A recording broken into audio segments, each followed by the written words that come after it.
And is the government turning a blind eye? 101 East at this time on Al Jazeera. A debilitating condition afflicting millions of women across the developing world. Sometimes it is not possible to cure a patient with fistula. We have to prepare her psychologically. Revealing the human stories behind fistula and its intimate connection to poverty. A powerful new series exploring global maternal health. Birthrights, at this time on Al Jazeera. If you're a Nokia user, you can download Al Jazeera's news widget from Nokia's Ovies store. The news widget, available on compatible Nokia devices, gives users quick and easy access to real-time news updates from Al Jazeera English. See the world in real time. Al Jazeera Mobile.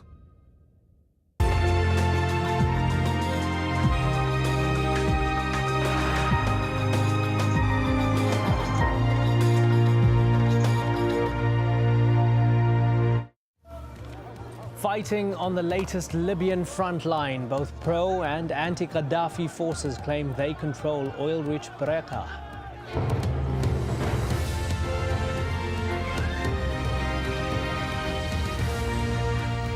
Hello, I'm Imran Garda. It's 1 o'clock GMT. This is Al Jazeera live from Doha. Also ahead, as tens of thousands of people scramble to get out of Libya, the United Nations appeals for help to keep them safe. And 2 US servicemen are killed after a gunman opens fire at a German airport.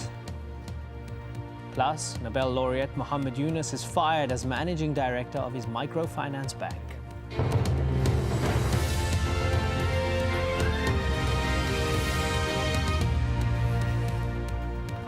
It's just gone 3 a.m. in Libya, where there are deep lines of division. The country's leader has given yet another public address, again giving the impression that the situation is being spun out of control.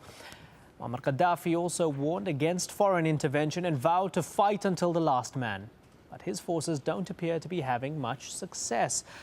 On Wednesday, there was a fierce fight in the strategic port town of Brega between forces loyal to Gaddafi and opposition fighters. Both sides say they now control the area. Breka has a large oil refinery, which is apparently still held by anti-Gaddafi forces. Now, those forces got a much-needed boost from the town of Benghazi, which is the epicenter of the uprising in the east of the country. Gaddafi's forces also raided an arms depot in the city of Ajdabia, which too is under opposition control. But it's not just the east. The opposition controls the towns of Azawiya and Misrata near the capital, Tripoli. Al Jazeera's Tony Bertley is in Breka. He spoke to my colleague Lauren Taylor earlier about the situation there. The Air Force jet circled again, and this time it bombed the group of fighters we were with. They're strung out on a long stretch of the main highway here, and a huge explosion happened about 60 meters away from us, and it sent everyone scurrying. Second attack by the jet.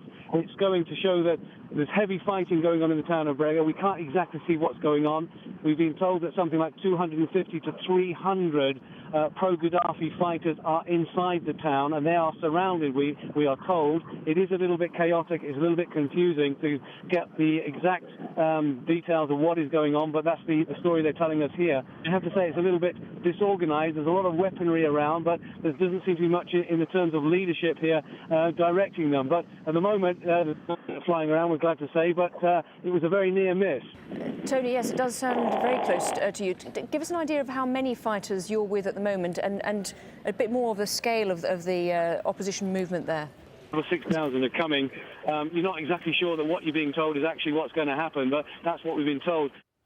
The Libyan leader Muammar Gaddafi has made an address lasting 3 hours to an assembled crowd. He gave some explanation for the violent events seen in his country. Al Jazeera's Lawrence Lee has the highlights. In this room in Tripoli are those who have benefited the most from the 42 years of Muammar Gaddafi's rule. And they all came together to celebrate the anniversary of the creation of a Jamahiriya in Libya. It means leadership of the people. Given the current situation, any irony in that remains lost on Gaddafi. We give no power to any president, king, leader, trustee or guardian. Under the Jamahiriya system, People have the say. People have the decision. Having made that clear, Gaddafi went on to expound for the first time his version of recent events. Just a couple of days ago, he was insisting the country was at peace with itself, and yet now he had an explanation for the violence in every town. They also forced the officers, high-ranking officers, to defect. There is no single officer in Al-Baida or Benghazi. Before they detain him, they called General Command and forced them to defect. Not only that, but having said he wasn't leader and therefore had no power, he also acknowledged that he was giving orders to his army commanders. A battalion in the heart of Benghazi, whose mission was to train people there and defend the area against any foreign aggression. This battalion came under attack, came under firefight. I told them, abandon the battalion camp and go home. Given that the foreign media was there, some of this was probably for international consumption. But even if it was, at times Gaddafi was breathtaking, shameless in his claims. I was told that the head of government of Britain, Cameron, frozen your assets. I told him I put my fingers in Cameron's eyes if it is established that I keep assets abroad. My salary is only 465 dinars. Astonishingly, he suggested the poor could benefit from the refugee crisis and offered incredible financial deals. The unemployed now can easily find jobs after the withdrawal of foreigners. Those getting married should receive loans and repay in 20 years. All of this, how he'd given Benghazi away personally, how Al-Qaeda infiltrators should be allowed to escape to Egypt, his loathing of the foreign media, were all treated with reverence by his followers. Time goes on, but the Gaddafi narrative doesn't change.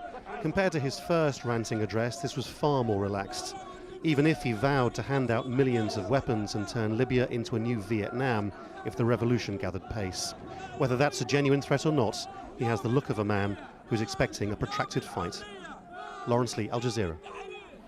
The Arab League says it could impose a no-fly zone over Libya if fighting continues. And the group's Secretary General says this action could be taken in coordination with the African Union. We'll continue consultations on the best way to protect and guarantee the safety and security of the Libyan people and that of the Arab nations. We will not remain idle in light of the bloodshed that the Libyan people are facing, and therefore we may resort to a no-fly zone, and the Arab League and African Union are cooperating in this regard. Let's speak to Ibrahim Dabashi in New York. He's Libya's deputy ambassador to the UN. Of course, last week he publicly denounced Colonel Gaddafi and said he no longer represents him, but you represent the Libyan people, as you said. Mr. Dabashi, thank you very much for joining us. You've said that the UN may back a resolution over a no-fly zone over Libya. What makes you so confident?